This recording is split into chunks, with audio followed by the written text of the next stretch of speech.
Un hombre en la Segunda Guerra Mundial es C.S. Lewis, seguramente ustedes muchos lo conocen, escribió un libro que se llama Cartas del Diablo a su sobrino. El libro, como ustedes saben, aquellos que lo han leído al menos, saben que es una alegoría.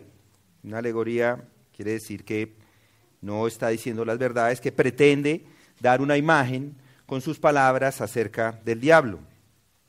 Consta de una serie de cartas, si ustedes aquí lo venden por supuesto, de un superdemonio hablándole a un sobrino que se llama Urugario y el superdemonio se llama Scrutopo. Y la idea es que su tío, Scrutopo, le dice a su sobrino cómo debe aprender a llevar a una persona al infierno. Esa es la idea. Son 31 cartas en total, cada una es más o menos de unas 2 páginas, y en cada una de ellas hay una serie de estrategias de cómo llevar a esa persona al infierno, a la persona a la que Urugario está llevando al infierno. Entonces, por ejemplo, le explica cómo, si él pelea, esta persona pelea con su madre, cómo no se debe reconciliar con ella, para que no tenga una vida cristiana, por decirlo así. Además que le demuestra cómo no debe ser creyente, cómo no orar, cómo ser ignorante o mantener ignorante a esta otra persona. Y cuando el libro salió por primera vez, se vendió súper bien. Mucha gente lo compró, los críticos hablaron muy bien de él.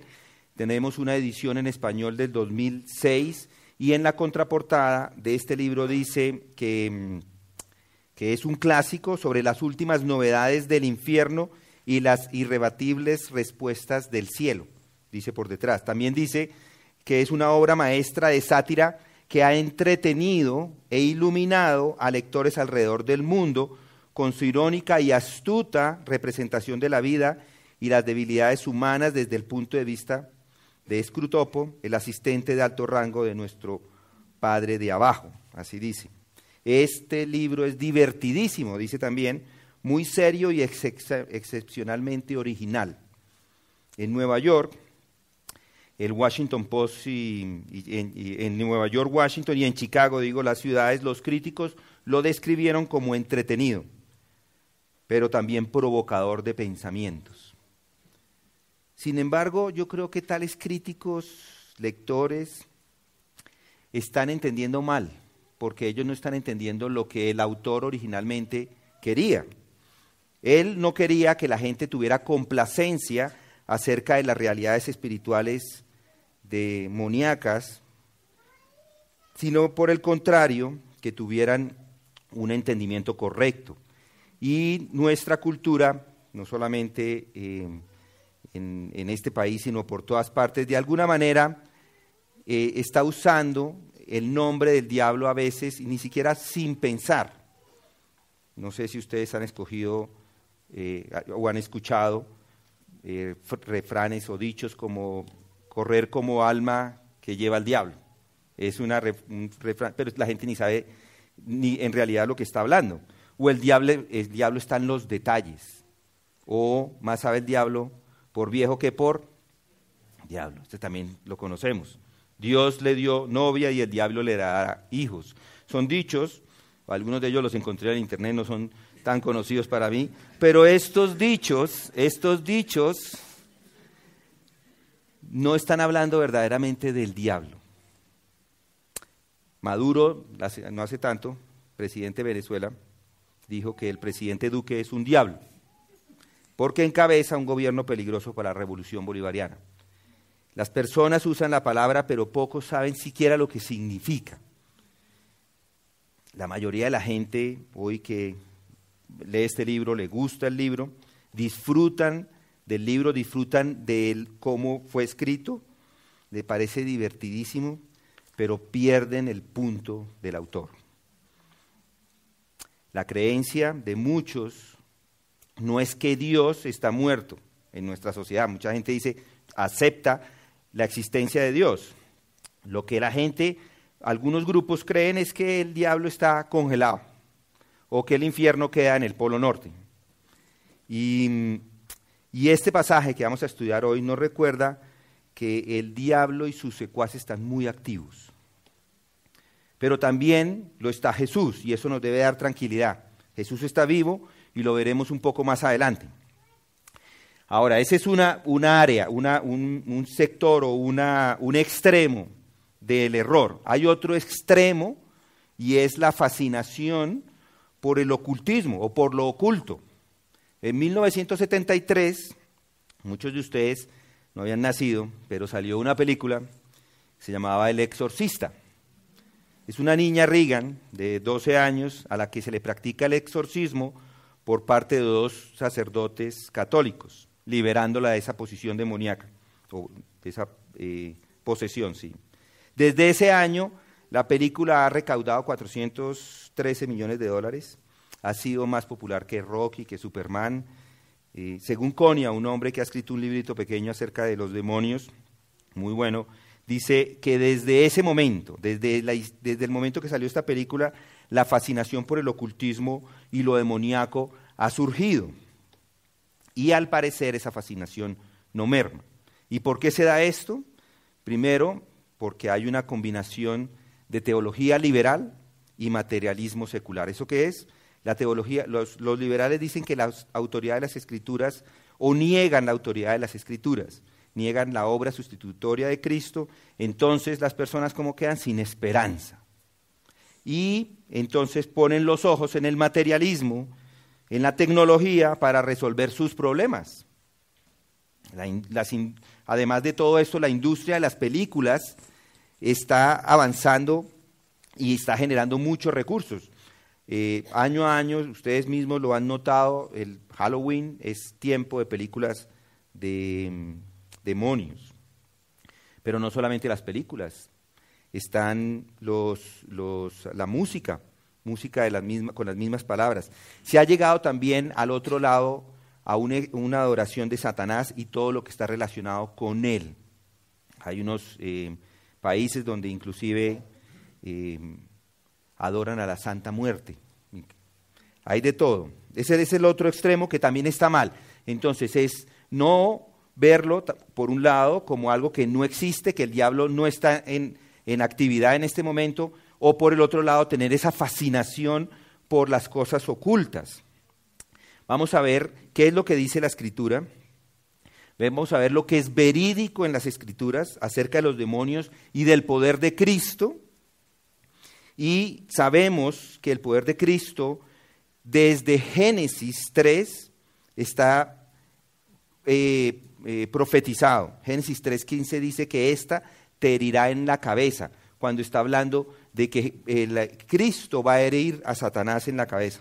Pero vamos al texto que tenemos para hoy, Mateo.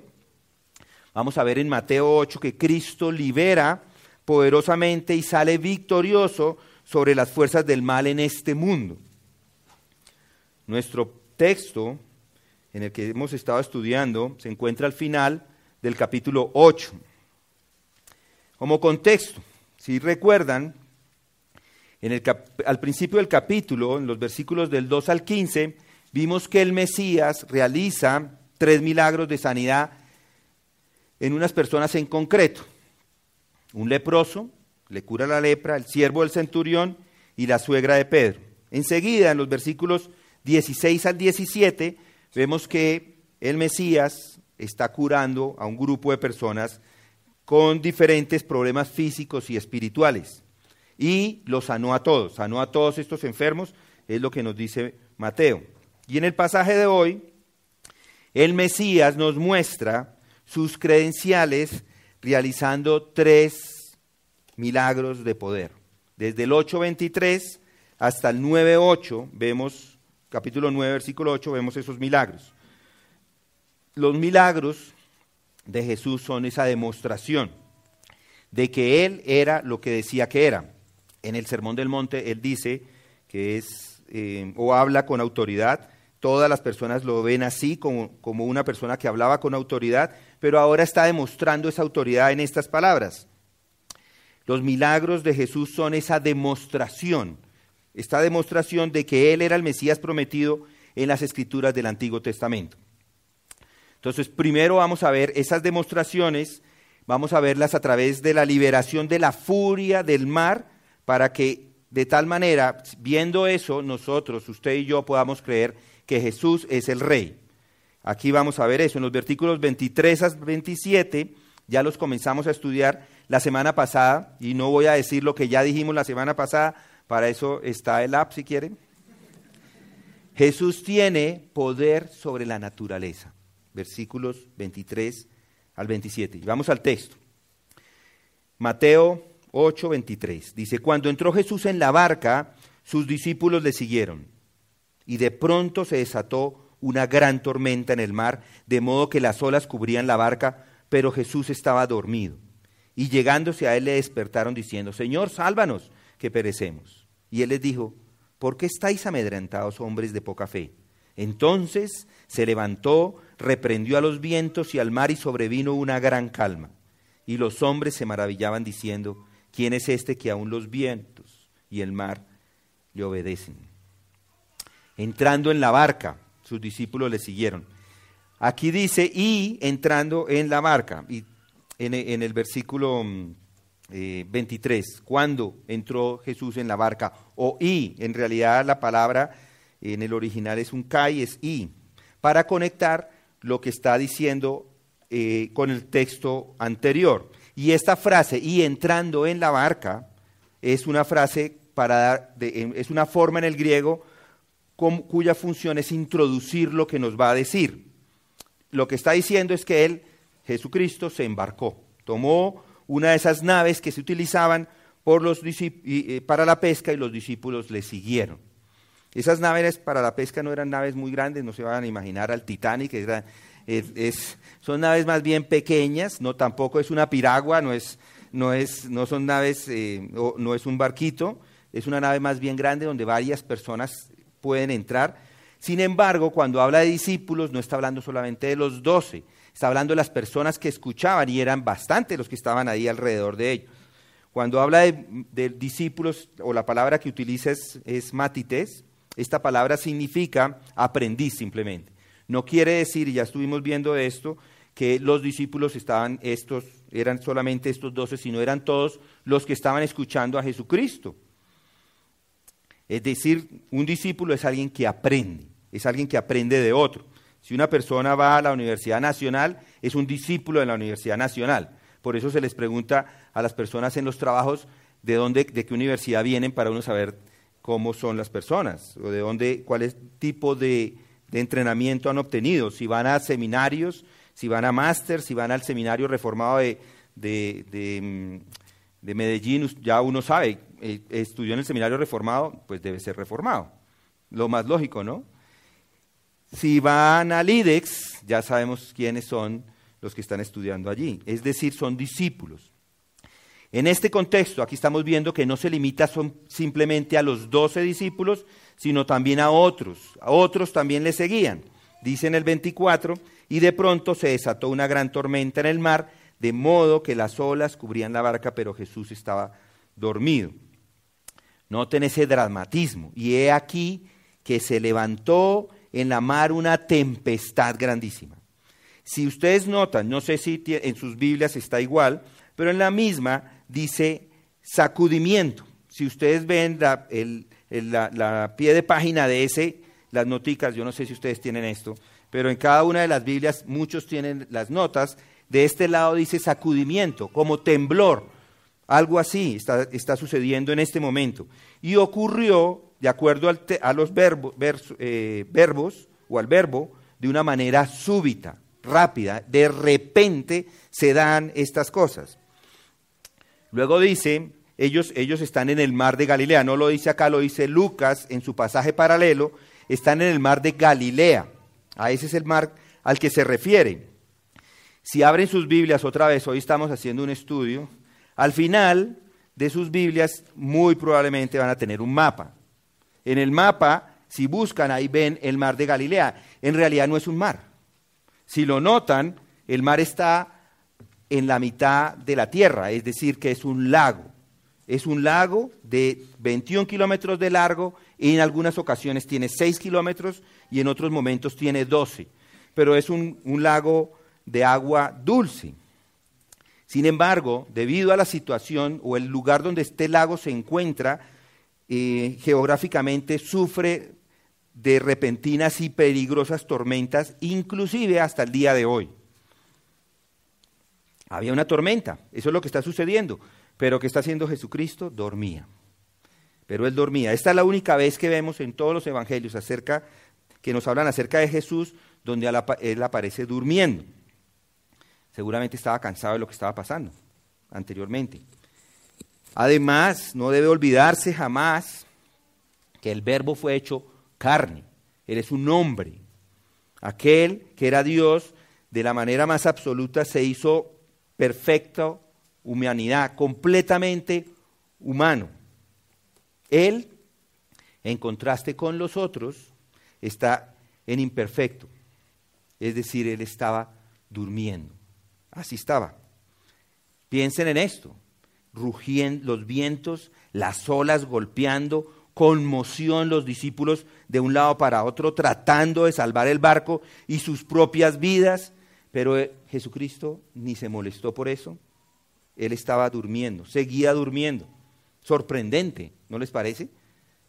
Ahora todos tienen celular. Seguramente, si ustedes estuvieran ahí, lo primero que harían es tomarle una foto a Jesucristo, a todas las personas que están brincando como gallinas cluecas, qué es lo que está pasando. Y sería interesante verlo así, porque había un recio viento cruzado que levantaba enormes olas, y este grupo de personas profesionales, experimentados, pescadores, estaban aterrorizados por el inminente peligro de naufragar. Pero tranquilo, Jesús estaba durmiendo, con su cabeza probablemente apoyada en una tablita. Sin embargo, sí estaba dispuesto a intervenir en el momento oportuno y demostrar que el Mesías tiene el control absoluto de los vientos, las olas y las tempestades. Ese día no solamente calmó la tempestad física, sino que también calmó los temores, las dudas, las ansiedades de esos discípulos que en ese momento estaban aterrorizados. Vinieron los discípulos, ahí en el versículo 25, dice, y a él, llegándose a él, le despertaron diciendo, Señor, sálvanos que perecemos. Los profesionales de la pesca acuden a un carpintero. Piensen en eso. Un carpintero, le tienen que pedir ayuda a un carpintero. Deberían estar desesperados. No tenían a nadie más y él responde, ¿por qué teméis, hombres de poca fe? Entonces, levantándose, reprimió a los vientos y al mar y se hizo una gran calma. Aquí vemos, con estas palabras de Jesucristo, que nos demuestran su absoluto control de la situación. ¿Por qué teméis? O mejor, ¿qué acobardados estáis? Les diría. Y entonces reprendió a los vientos y el mar. Lo hizo así también en otro texto, lo vemos. Él reprendió al hombre poseído por los demonios y que tenía un espíritu impuro que encontramos en Marcos 9:25. En Marcos dice, calla y enmudece. Marcos 4:39. El verbo enmudece, usado por Marcos, significa como poner un bozal, como se hace con los animales para controlarlos, tal como se haría con un perro. Calla, le puso así el bozal al mar Jesucristo. Él reprendió los vientos, él reprendió el mar y las olas. Todos se postraron bajo su autoridad. Toda la tempestad se rindió a él y se hizo gran calma. Ese verbo otra vez, en aurista o auristo, sugiere una acción instantánea. En ese mismo instante, el soberano Dios produjo aquella tormenta que Dios, digámoslo, produjo en aquella tormenta que el Mesías pusiese de manifiesto su omnipotencia. Este fue un momento para él mostrar que él es el poderoso, que él era el rey prometido, en el Antiguo Testamento. Todo el mundo lo vio, todas las personas que estaban ahí, claro, lo apreciaron. Él demostró que podía calmar esa tempestad y las olas del mar se calmaron. Encontramos el Salmo 107, 29. Esas furiosas olas son amenazadas al sonido de su voz. Él habla y todo queda quieto. Es decir, que Él no está a la merced de la naturaleza, sino que la naturaleza está a la merced de su autoridad. Y los hombres se maravillaron diciendo, ¿qué hombre es este? ¿Qué hombre es este que aún los vientos y el mar le obedecen? La reacción de los discípulos frente a este milagro fue de total asombro, por supuesto. ¿Ven esto? Para ellos se maravillaron, porque era un milagro de calmar la tempestad, porque les había revelado el poder de Jesús. Hasta entonces ese poder había sido desconocido. Eran palabras y ahora las personas están viendo esto. ¿Y qué respuesta tuvieron? La única respuesta a esa pregunta, ¿quién es este hombre? Este es el Mesías, el Hijo del Dios viviente. Ellos mismos más adelante lo dicen así, Mateo 16, 16. Este es aquel de cual Juan escribió. En el principio era el Verbo, y el Verbo era con Dios, y el Verbo era Dios. Este es el mismo del que habla Hebreos, el resplandor de su gloria y la imagen misma de su sustancia, y quien sustenta todas las cosas por la palabra de su poder. Habiendo efectuado la purificación de nuestros pecados por medio de sí mismo, se sentó a la diestra de la majestad en las alturas.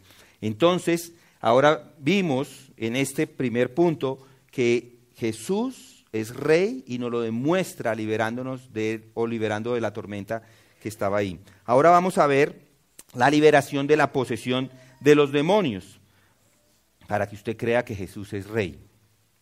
Versículo 28. Dice, cuando llegó al otro lado, a la tierra de los Gadarenos, le salieron al encuentro 2 endemoniados que salían de los sepulcros violentos en extremo, de manera que nadie podía pasar por aquel camino. El país de los Gadarenos. Algunos manuscritos antiguos, en Mateo de 8:28 y de Marcos 5:1, contienen el país de los Guarguasenos o los Guaracenos, mientras que otros manuscritos dice de los Gergeseos. No se conoce todavía la ciudad de Gergesea, no ha sido identificada hasta hoy. Entonces, Gedara, al parecer, es una ciudad que queda a 10 kilómetros del mar de Galilea, es decir, que si él acaba de atravesar el mar, no podía quedar a 10 kilómetros. Es la región, es la tierra de los Gadarenos, por eso dice 28, la tierra o el país de los Gadarenos, no es un lugar en particular, sino la región. Y le salieron de allí 2 endemoniados. Estos endemoniados tuvieron la iniciativa de salir a buscarlo. Aparentemente estos demonios estaban preocupados porque se había adelantado el tiempo. Miren lo que dice el 29. Y gritaron diciendo, ¿qué tenemos que ver contigo, Hijo de Dios? ¿Has venido aquí para atormentarnos antes de tiempo? Los endemoniados, es decir, aquellas personas que estaban poseídas por demonios, en Marcos 5:2 y en Lucas 8:27 nos dice que era uno, solamente uno. Es el mismo relato, es el paralelo. ¿Puede ser un incidente diferente? Yo creo que es el mismo incidente. Los contextos nos dicen que es el mismo incidente. Lo que pasa es que en Mateo habla de los 2, en Marcos y en Lucas, que habla de uno, seguramente ese era el líder del que está hablando Mateo y el líder del que está hablando Lucas y Marcos, el que dominaba. ¿Qué significa endemoniado? Es una pregunta que nos podíamos hacer. Esa palabra endemoniado, pues, por supuesto, viene de demonio, y demonio es un espíritu malo. Un endemoniado quiere decir que ese espíritu malo ha tomado posesión de esa persona o que está bajo el control de ese demonio. Una persona poseída por demonios, cuando habla, está hablando como si el demonio hablara. Actúa, el que está actuando es el demonio y no la persona. Los demonios han existido de todo el tiempo. Dios los creó. Dios creó a todos los ángeles, ¿no recuerdan? Después, un tercio de ellos, de acuerdo a Apocalipsis 12, cayó con Satanás cuando él se rebeló y se convirtieron allí en demonios, pero eran ángeles. Algo a notar es que cuando vemos a personas poseídas por demonios, en las Escrituras, los casos que encontramos en el Nuevo Testamento de estas personas poseídas por demonios o poseídos, ¿sí?, siempre son incrédulos, nunca creyentes. Como esto no está en ningún lado de las Escrituras, quiere decir que un creyente genuino no será poseído por demonios. Eso ya les debe dar una tranquilidad. No lo van a encontrar en las Escrituras. Hay algunos autores, buenos autores, Carson, un buen autor, en círculos evangélicos ortodoxos, tiene muchos comentarios. Él dice que un cristiano puede ser poseído por demonios. Sin embargo, él mismo reconoce que no hay apoyo bíblico para esto, sino simplemente empírico, dice él, es por la experiencia, pero no lo encontramos en las Escrituras.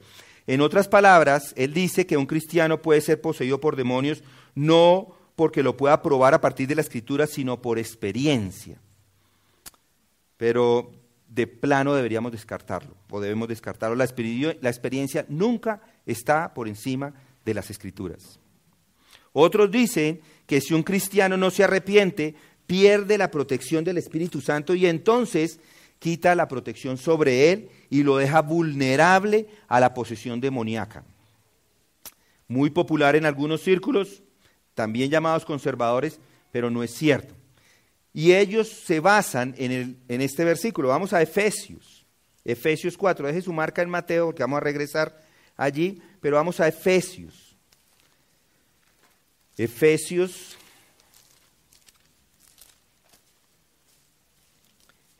4,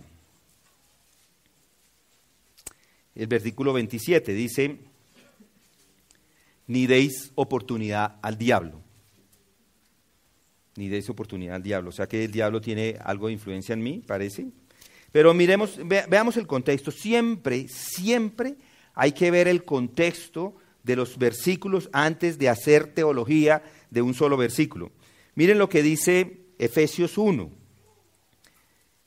Pablo les está escribiendo a los creyentes genuinos. Esto lo vemos desde el capítulo 1, versículo 1. Pablo, apóstol de Cristo Jesús por la voluntad de Dios, a los santos que están en Éfeso y que son fieles en Cristo Jesús. A los santos. Miren el versículo 4. Según no se escogió, está hablando, él se incluye entre ellos, está hablando de aquellos que él escogió. Y luego miren el versículo 5. A los que predestinó, nos predestinó para adopción, a los adoptados. En él tenemos redención. Él está incluido entre todos ellos. Nos dio, el versículo 9, a conocer el misterio y también en quien hemos obtenido herencia. Versículo 11. El 13 dice que han sido sellados por el Espíritu Santo al final. El 14, que nos ha dado como garantía de nuestra herencia con miras a la redención de la posesión adquirida de Dios para alabanza de su gloria. Miren el capítulo 2, versículo 1, dice, y Él os dio vida a vosotros que estabais muertos en vuestros delitos y pecados, en los cuales anduvisteis en otro tiempo, según la corriente de este mundo, conforme al príncipe de la potestad del aire, el espíritu que ahora opera en los hijos de desobediencia. ¿Sí lo notan? Son creyentes todos. Miren el capítulo 3. En el capítulo 3 vemos una serie de bendiciones que se disfrutan en Cristo. Son coherederos y miembros del mismo cuerpo. Versículo 6. En el capítulo 4 vemos inclusive cómo él ruega. Desde el capítulo 4 en adelante es más práctica. Los primeros 3 capítulos de Efesios son más doctrina. Ahora vemos las prácticas. Que cambien esos hábitos pecaminosos que tenían. Aquellos hábitos que tenían antes de venir a Cristo. Miren el versículo 23 del 4, capítulo 4.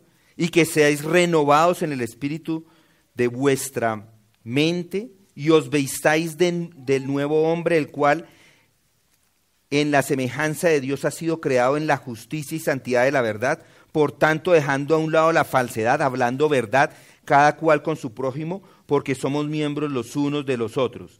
Aireaos, pero no pequéis. No se ponga el sol sobre vuestro enojo, ni deis oportunidad al diablo. ¿Sí lo notan? Esto, él no está hablando de posesiones demoníacas, sino que el diablo puede usarlo para sus metas pecaminosas. Simplemente eso. Un ejemplo, el diablo puede dividir la familia. No que haya una posesión, pero puede dividir la familia, puede dividir una iglesia. Pero eso no quiere decir que un creyente genuino que en ese momento está enojado, está poseído por un demonio. No es cierto. Eso no es lo que enseña el texto. Alguno de ustedes, más dirigentes en el estudio, dirá, ¿qué dice de Judas? ¿Qué decimos de Ananías? ¿Qué pasa con Saúl? ¿Y qué pasa con Pedro? Son todos estos ejemplos de verdaderos creyentes y algunos dirían, esos parece que estaban sí poseídos por los demonios. La pregunta es, ¿Judas es un verdadero creyente? Juan 17:12 nos dice, cuando estaba con ellos, los guardaba en tu nombre, el nombre que me diste, y los guardé, y ninguno de ellos se perdió, excepto el hijo de perdición, para que la escritura se cumpliera. Él no era de ellos, él no hacía parte. Judas fue el hijo de perdición y nunca vino a los pies de Cristo. No es que perdió la salvación, por supuesto, es que nunca fue ni siquiera salvo. Sí fue poseído por Satanás, pero no fue poseído cuando era un verdadero creyente. Ananías, vamos a Ananías. Ananías es un texto interesante. Vamos a Hechos, no hay un libro que se llama Ananías. Hechos, algunos ya estaban, Ananías, ese no me la conocía. En Ananías 5, en Hechos 5, la iglesia acaba de nacer. La iglesia acaba de nacer.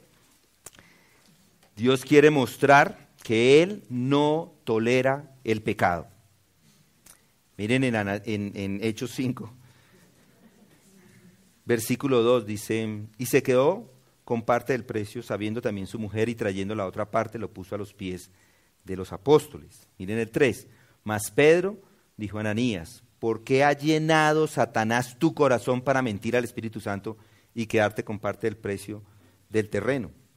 Y dice el 4, mientras estaba sin venderse no te pertenecía, y después de vendida no estaba bajo tu poder. ¿Por qué concebiste ese asunto en tu corazón? No has mentido a los hombres sino a Dios. Al oír Ananías estas palabras, cayó y expiró, y vino un gran temor sobre todos los que supieron. Y los jóvenes se levantaron y lo cubrieron, y sacándolo le dieron sepultura. Después de un lapso, pasó como de 3 horas, entró su mujer, no sabiendo lo que había sucedido, y pasó exactamente lo mismo.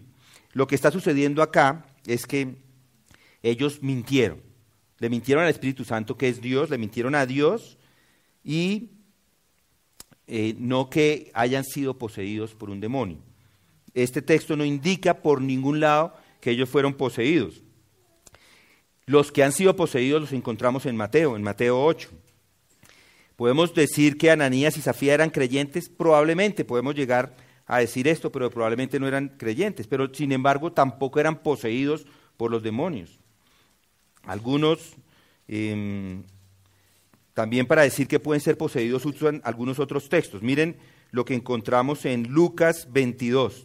Vayamos a Lucas 22, 31. Allí también encontramos otra vez otro texto. Encontramos a Pedro, 22, 31. Dice Simón, mira que Satanás os ha reclamado para zarandearos como a trigo. Pero no dice posesión por ningún lado. Zarandeo sí. Zarandeo es un término, y es bueno entender ese término, pero es diferente a poseído. Son cosas diferentes.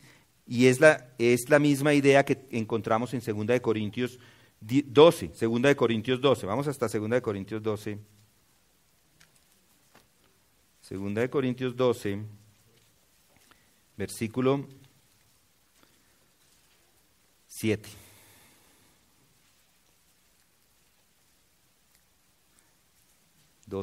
Dice: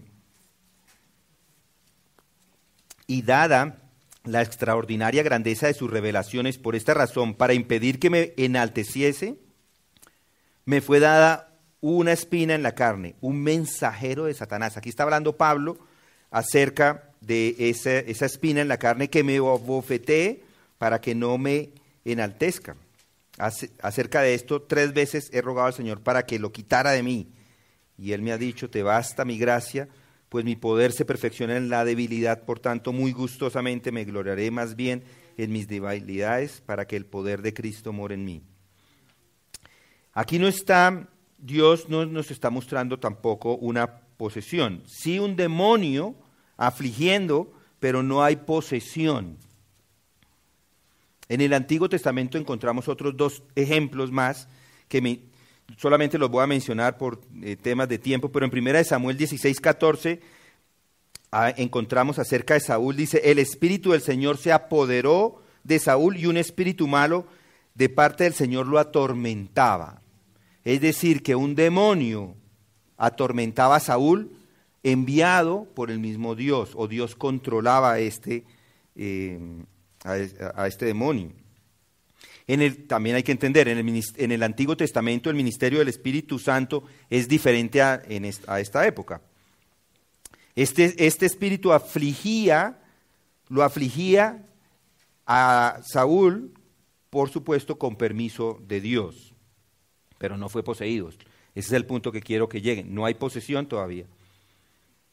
Job, en los capítulos 1 y 2 también vemos que fue afligido duramente, perdió su familia, perdió todo, pero nunca poseído.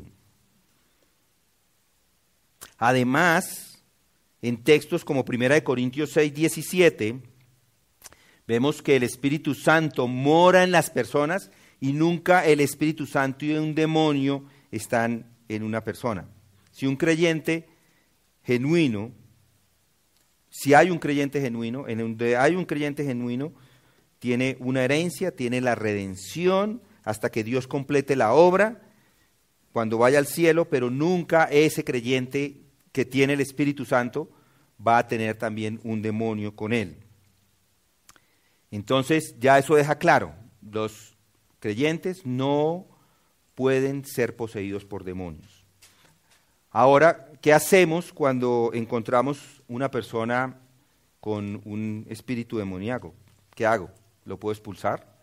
Algunos expulsan demonios, pero cuando vamos a la palabra de Dios, solamente Jesucristo, los 70 apóstoles, cuando ellos fueron enviados, Esteban, Felipe y Bernabé hicieron esto.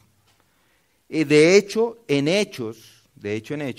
desde Hechos 2 en adelante solamente Esteban, Felipe y Bernabé fueron los que expulsaron demonios. Habían 3,000 personas que se convirtieron en Hechos 2 y solamente 3 hacían esto. Pero entonces la pregunta es ¿cómo podemos enfrentarlo o cómo podemos enfrentar cuando encontramos una persona con un espíritu endemoniado? Yo diría tener cuidado. No tenemos forma de cómo expulsar un demonio de una persona. Dios es el único que lo puede hacer. Él es el único que lo puede hacer. Lo único que podemos nosotros darle en realidad es el evangelio a estas personas. O darles, si se presenta la oportunidad, predicarles, pero no tenemos la potestad para liberar ningún demonio. Ahora, ¿cómo una persona puede llegar allá? Esa es otra pregunta que uno se debería hacer. ¿Cómo una persona puede llegar a ser poseída por demonios? Bueno, una respuesta es que si está involucrada en cosas de ocultismo, puede empezar. Todas estas personas que están con la ouija, que hacen encuentros espiritistas, aquellos que hablan con los demonios, que hacen reuniones de esto. Es posible que después de una reunión de estas queden una de estas fuerzas malignas entre en su ser.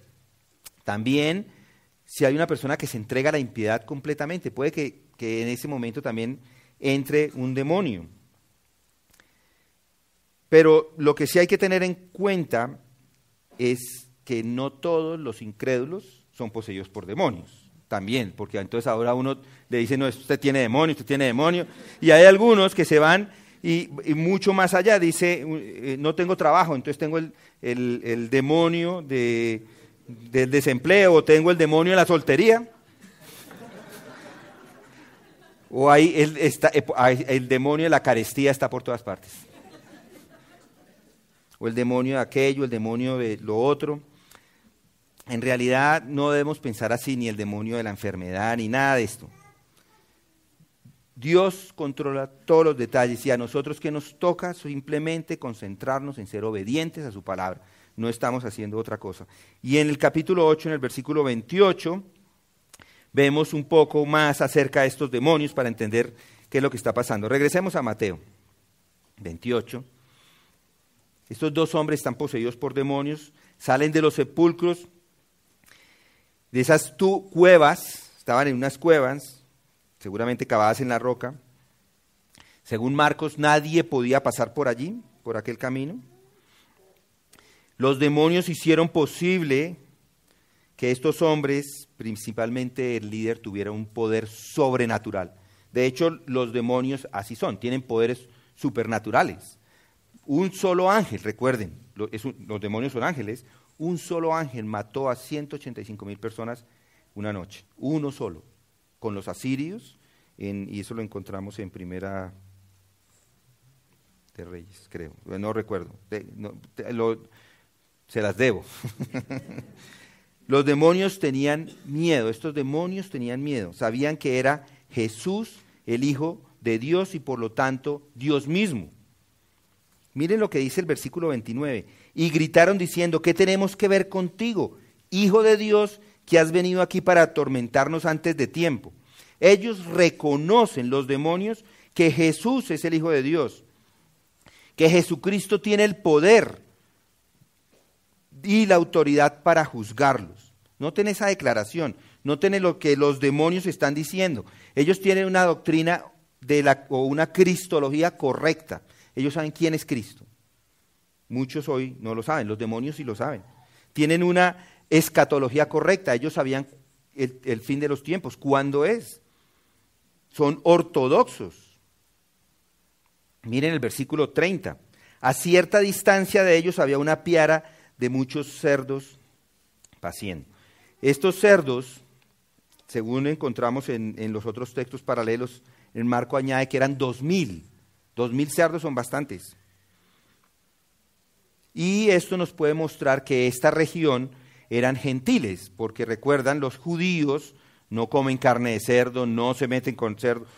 Entonces es muy probable que ellos sean todos gentiles, los que están ahí, porque ellos, los judíos, tienen que guardar la ley. Sin embargo, es probable que pueda ser unos judíos los que estaban acá. No dice que sean simplemente gentiles, pero pueden unos judíos que no están guardando la ley. Y miren el 31, dice, y los demonios le rogaban diciendo, si vas a echarnos fuera, mándanos a la piara de cerdos. Escuchen eso, los demonios piden permiso. Ellos están pidiéndole permiso, ellos le están rogando a Cristo que los mande a los cerdos, y Él los manda. 2,000 cerdos. ¿Ustedes han escuchado a un cerdo? Probablemente no, pero puede que sí, hayan escuchado a un cerdo cuando llora, cuando va a morir, o cuando está en el matadero. El lloro es aterrador. 2,000 cerdos muertos que van tirándose allá por encima. Eso debe haber sido un espectáculo impresionante, terrible. Y los demonios le piden permiso para entrar a esos cerdos y después morir. Bueno, ¿qué pasó acá? No sabemos qué pasó, por qué los cerdos piden el permiso, ellos pensarían de pronto que Jesucristo se iba a lanzar con ellos, dicen algunos comentaristas, otros dicen que no se sabe, y en realidad no se sabe, el texto no nos dice más. Probablemente Dios lo determinó así para mostrarle para mostrar a todas las personas que estaban allí, para que vieran que Él tiene la autoridad. Entonces este hombre que tenía esa fuerza sobrenatural, la pierde porque los demonios se van, y después de estar gritando y golpeando y todo se calmó. Este hombre dice en Lucas que estaba inclusive desnudo. Solamente los locos o los endemoniados son los que están en esas playas nudistas. Y ahora este hombre ya no está controlado por demonios. Ese es un verdadero milagro.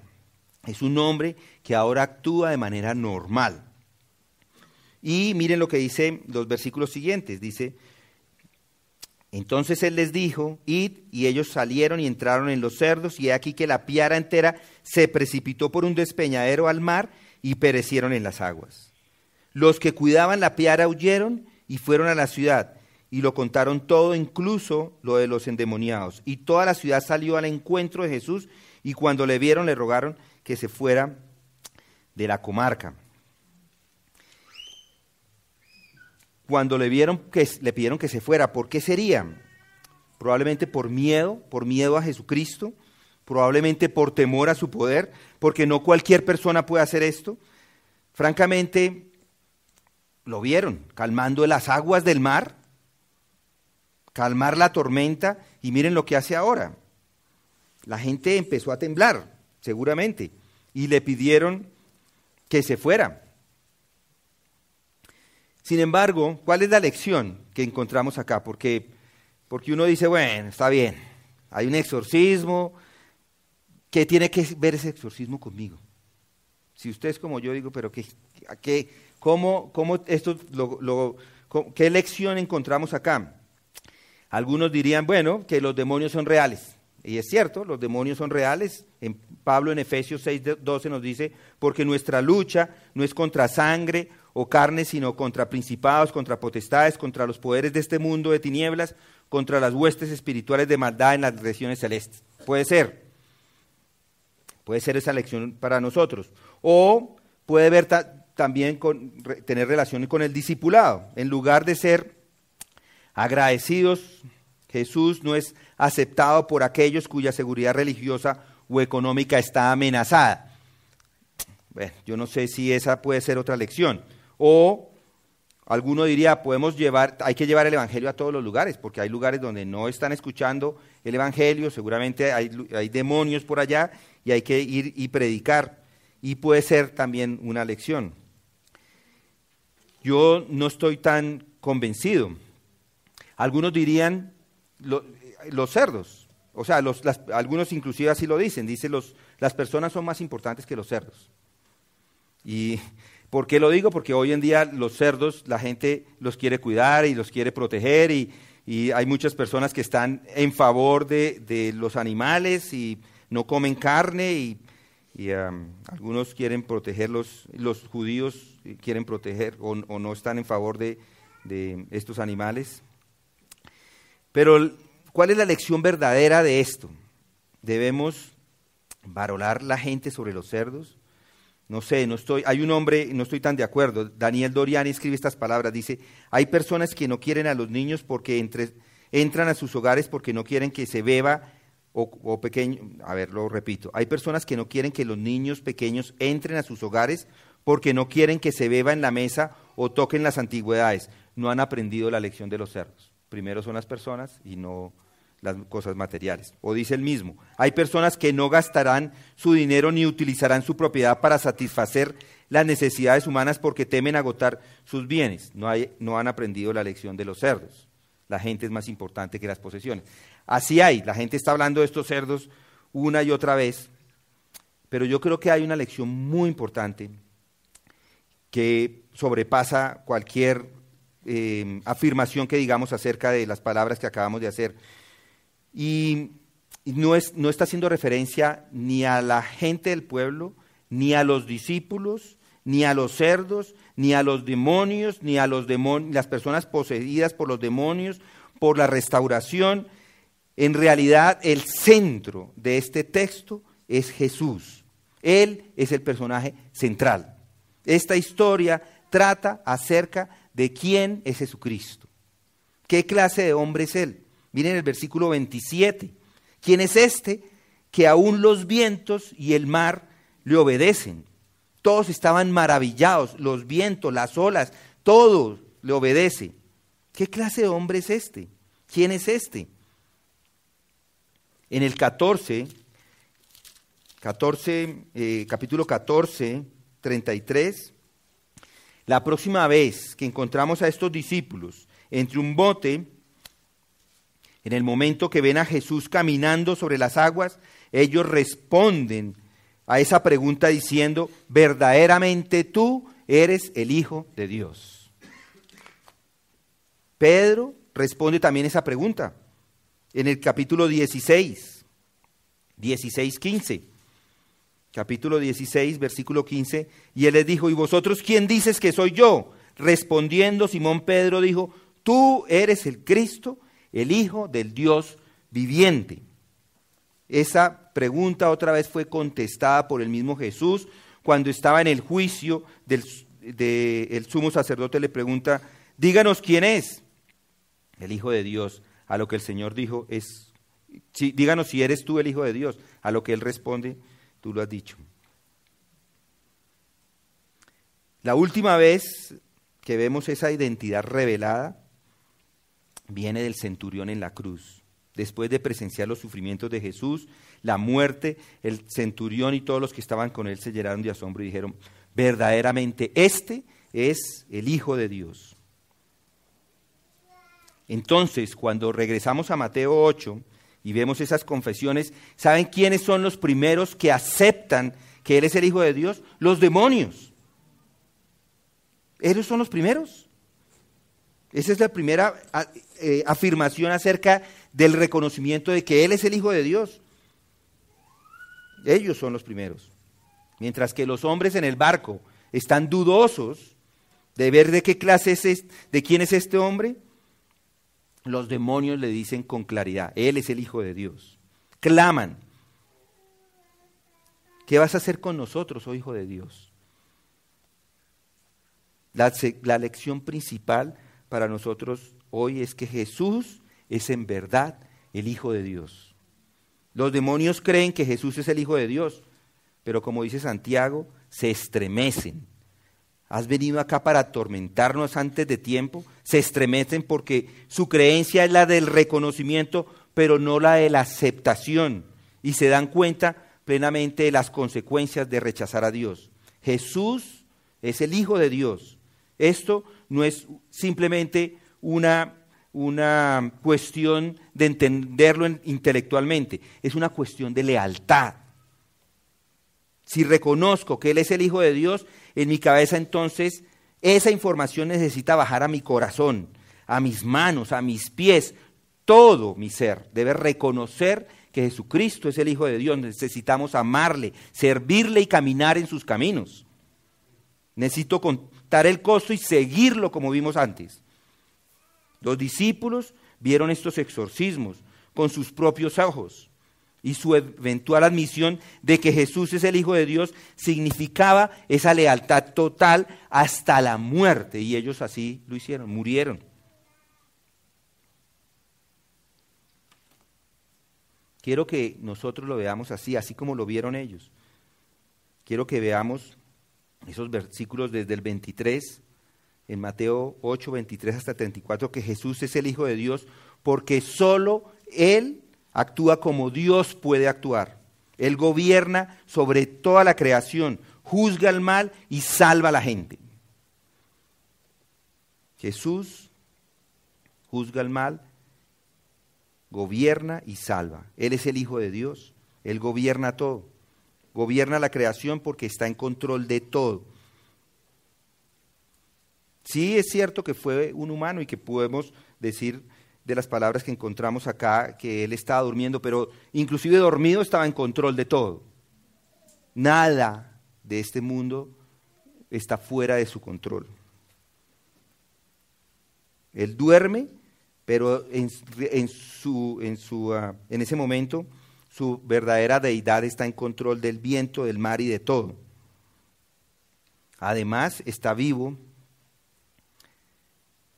es decir, es el Hijo de Dios, gobierna y está vivo y tiene el poder divino de Dios. ¿Alguna vez han visto hacer a alguien esto? Eso es parar una tempestad. Nadie es capaz.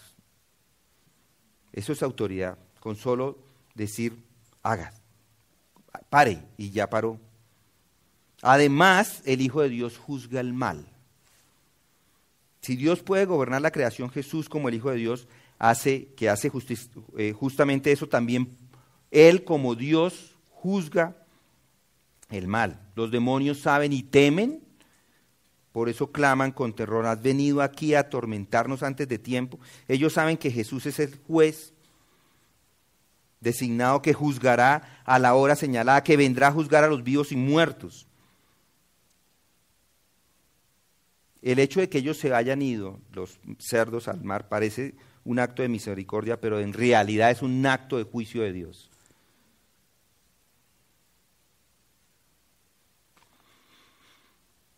La diferencia ahora de los discípulos, o digámoslo de otra forma,